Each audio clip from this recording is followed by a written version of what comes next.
थाए छोरा थाए। शादी करण जे लाइ कद हिक जेतिरा भरा लाज़मी।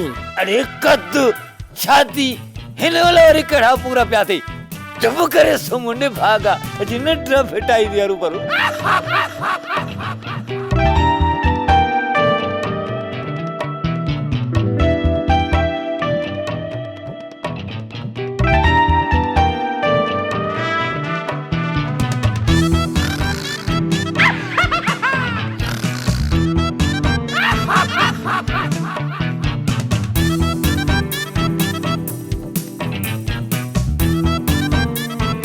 बाबा ओ बाबा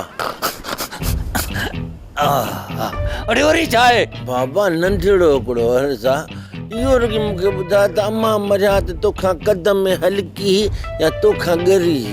हाय हाय इहो सवाल पुछी छोरा वरी नंढ फिटाए छॾियई। हा बाबा ईअं त माणे मूंखों कद में डिगी पर सफ़ा सेठियाणीअ जी फोटो कॉपी। हाय हाय हाय हाय हाँ मां बि चवां त सेठियाणीअ जे पोयां जुतियुनि सां गॾु गॾु पाण खे बि घसाए छॾियो अथई। जॾहिं न मां तुंहिंजी माउ सां गॾिजी शहर में निकिरंदो हुअसि त माण्हू सम्झंदा हूंदा त माउ पुट खे पोलियो या फुड़ा पेर न थी वञे न बा।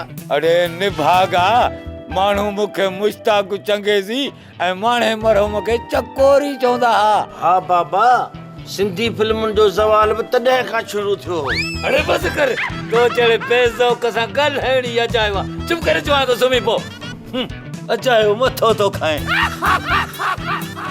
न पर बाबा मुंहिंजे सुवाल जो जवाब त कोन ॾिनई न ईअं ई लेटी पिए। मूंखे रुॻी एतिरो ॿुधायां त ज़ाल ऐं मुड़ुस जे कद में कंहिंजो कद वॾो हुजणु घुरिजे कंहिंजो नंढो। एतिरो ॿुधाए सुम्ही आहे त बि कमु हली वञे पर तव्हांखे निंड छॾे ई कान थी। बाबा ओ बाबा खायां थो वियो मोकल आहे।